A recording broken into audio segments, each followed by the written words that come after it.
The video you are about to see includes the real-life stories of women who wish to share their experiences of gender-based violence.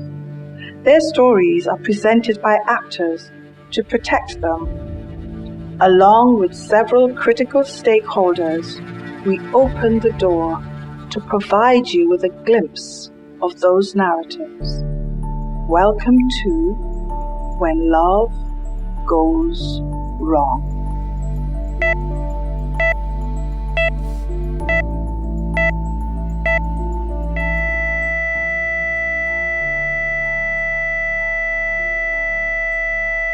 He raped me when I was 7 months pregnant. The doctor was shocked how much tissue damage I had. The only reason I didn't scream is because my 23-year-old daughter, she was right next door.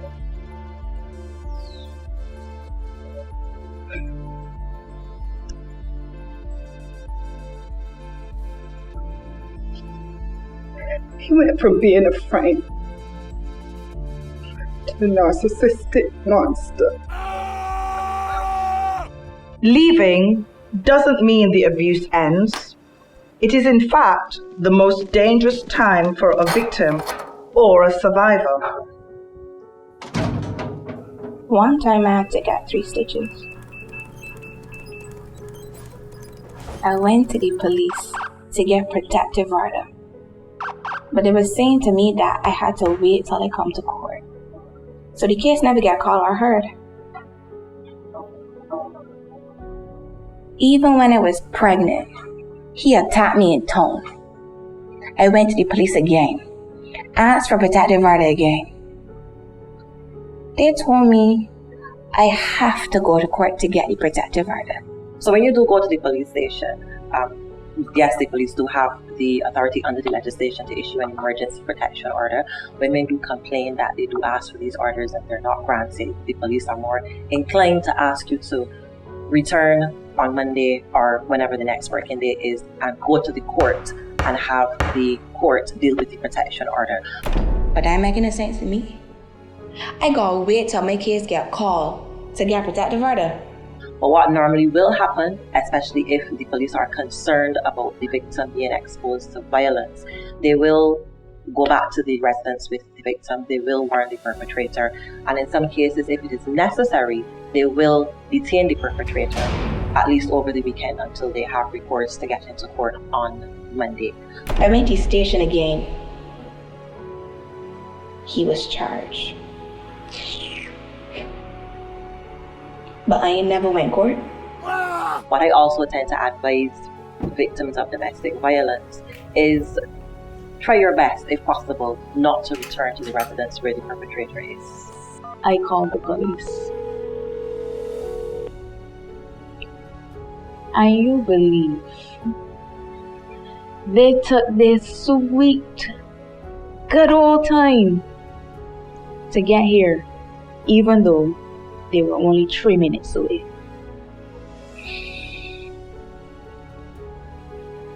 The police officer explained everything.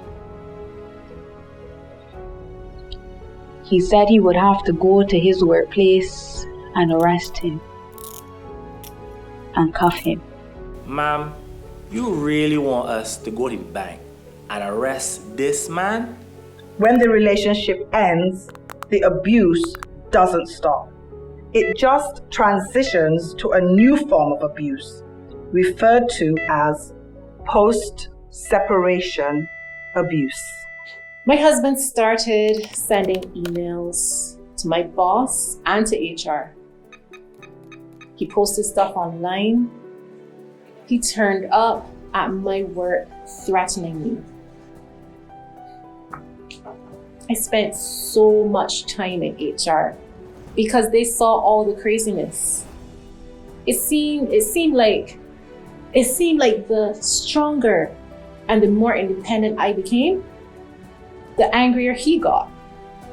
Perpetrators target victims' workplaces because generally they know they will find them there, and employers bear some of the burden of intimate partner violence, including lost productivity, medical care, and mental health services. I applied for legal aid, but my attorney didn't even bother to turn up. The magistrate said that he would not delay and that I had to defend myself and cross-examine my abuser. I had no clue what I was doing. He said I needed to honor the sanctity of marriage and that I needed counseling. I remember hearing a policeman laughing. He had come to the house one time when my husband was abusive. But he knew my husband and they did nothing. He was in court smiling. And later, he came to me and said, "You is a pretty woman. I would do anything for you. Just call me." So again, it's the need for the whole of society approach. All of the levers have to work. So you have the legislation, you maybe review the legislation every 5 years. You do the consistent training of the police officers and the judges and the magistrates. Cap 138 is the most significant piece of legislation that we have in Barbados as it relates to protection of victims of domestic violence. There is no other piece of legislation that covers the range of violence or that offers the range of protection that Cap 138 provides. So for example, you will have your restraining order, and within that restraining order, you can have orders that prevent the perpetrator from coming onto the premises. If the perpetrator lives on the premises with the complainant, you can have orders that evict him from the premises. It also does assist with preventing financial abuse or stopping financial abuse, because we know sometimes perpetrators are breadwinners, and generally speaking, once they're asked to leave the premises, they may not wish to continue paying things like the rent or the bills or supporting the children. And under Cap 138, orders can be made so that even if the perpetrator is no longer at the premises, he or she is required to continue to pay the rent, to pay the utilities, or to even maintain the children. This lady told me to go to legal aid and see if you could get money to support the baby. I believe the magistrate tell me that he can't force you to give me the money. And you know, he'd had 2 jobs. The different profile of the victim survivor as compared to other crimes. But nonetheless, it must be important that police and judges treat to the underlying elements as crimes. So this is assault, this is battery. And so working and engaging as, my larger goal here is that I'm addressing a crime, but that in dealing with the persons affected by that requires us to be nuanced in our approach. We challenge you to be a cycle breaker. Interrupt the patterns, challenge the norms, change the conversation, break the cycle. Number 1, recognize the abuse. It took me a long while to recognize that his screaming, his controlling my money, cutting me off from my family, it was abuse. One of the greatest challenges that gender-based victims face is recognizing that it is not their fault. That's number 2. Recognize that it's not your fault. So resources are limited within the public sector. The options would include referral to social services, but they are swamped because, as you can imagine, they're dealing with many other issues as well. Some women do go to the welfare institutions. There are different organizations that these women can go to. There are organizations like the SAFE Foundation. You have organizations like the Hope Foundation as well, if I'm not mistaken. There's the National Organization of Women, which helps women and children. And sometimes, even if it's not a full organization per se, there are different advocates around the island that you can approach, and these women can seek help and feel safe knowing that there is someone, or there are people out there that are willing to help them, and keep their information confidential, help them and their children either be safer in the situation that they're in if they don't want to leave for whatever reason, or get them out completely if they do feel the need to want to do that. Number 3, tell your friends, your family, your work colleagues. The abusers love to isolate and separate the victims. Number 3, alert your friends and family. I called my mom the minute he attacked me. Number 4, document everything, no matter how small. Where there is domestic violence in the home, you always want to make sure that you gather as much evidence as possible against your perpetrator. It is easy where it's physical violence because you have the marks, you have the bruises, you have the scars, you can have medical reports from doctors. And of course, what I say to victims is to take photos after an incident. You may not necessarily be allowed by the perpetrator to get out of the home to see a doctor, or be allowed by the perpetrator to get assistance from a third party. But where possible, you take photos so you have that as evidence. There was one incident that was really ugly. I had to call the police, but I recorded everything on my phone. Number 5, set money aside. Save. Hide it someplace. Honestly, I kept going back because I was totally dependent on him financially.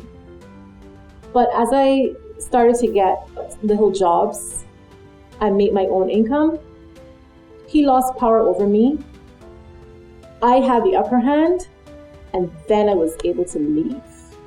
I didn't even have money to go to the police station. I had to call this woman who was an advocate, and she get this lady to give me money. My own mother ain't even helped me this good. Now I save a little every week, no matter how small. Number 6, pack an emergency bag. Ensure that you have all your important documents. And remember to pack your children's favorite toys. Finally, number 7, you have to leave. And once you have left, you must disengage entirely. The solution to gender-based violence or abuse on a whole is going to take years. We need to start having open and honest public communication. This is not a problem that you can leave at the foot of the family in an individual or isolated capacity to deal with. It really is a problem that we all have to deal with. We need to educate victims more about the resources that are at their disposal. And we need to start holding perpetrators more accountable. The legislation is there. We, in my opinion, have a beautiful piece of legislation. The thing is that we have to start enforcing it. You have to start with the young people, the children, and basically instill certain morals and values within them, ways to cope, how to deal with your mental health and your stressors. Do I keep it inside until it builds up and then explode? Or do I explore the emotion? What happened? How did I feel? Did I feel bad? Is it okay to pray? That's the other thing that men are not taught, is that if something hurts, you pray. If you break your leg, you pray. Emotion is no different. I think that one of the issues with these flare-ups is that we do not know, we are not taught how to express emotion in a healthy, safe way. A lot of perpetrators, when we look at what is going on in the family unit, the violence is characterized and perpetuated by persons who have underlying mental health issues. And because we are so silent on the issue of mental health in Barbados, because it is shameful to have a mental health issue, we don't offer the protection that is necessary because we don't deal with the root cause, which is the mental health. I think that education should be involved in trying to have that changed or have it put in a way where, women can begin to heal from gender-based violence or even prevent themselves from ever being in these situations to begin with. Math, English, geography, all these subjects at school are all well and good, but what about sex health education classes, health and family life education? The violence is coming from somewhere. The pattern there's a history of the pattern. And so we have to look at the root. Was there a time when families and societies were functional? What changed? What caused the change? And what can we do to alleviate the change? Some of the things that you may want to do is look at the whole idea of conflict resolution and have it tailored not just for people doing postgraduate studies, but from primary school through secondary school, through tertiary education. It should probably be made one of those compulsory courses to teach people how to deal with without resorting to violence. It's good that we can save some women. It's good that we can protect persons who are already exposed to the violence. But what we want to do is to ensure that we have a younger generation of potential victims who can see the signs, who can understand what it looks like before they find themselves into it, who understand that there's nothing to be ashamed of. If it happens to me, I need to speak out, not just for my sake, but for my children and those coming behind me. And then, of course, we want to help perpetrators, potential perpetrators, persons who may generally be going down that line of becoming a perpetrator, to recognize that there are alternative ways of dealing with anger, of dealing with emotional issues. That's the importance of having these conversations in public, having these difficult conversations. That's the importance of bringing stakeholders to the table. So as a society, we have to change what is normal for us, help persons deal with their mental health, instill ways in them to cope. And it will take a while, but eventually we will see a change and a shift in the dynamic. And even when we know these 7 steps, it doesn't make it easy. I didn't feel safe around the police. That is why I'm determined to share my story with other women. I don't want my children to go through what I go through. It was very traumatic for me because I never expected to see inside a police station or court. It was a lot. You have got to get out. This is not about love. It's about power.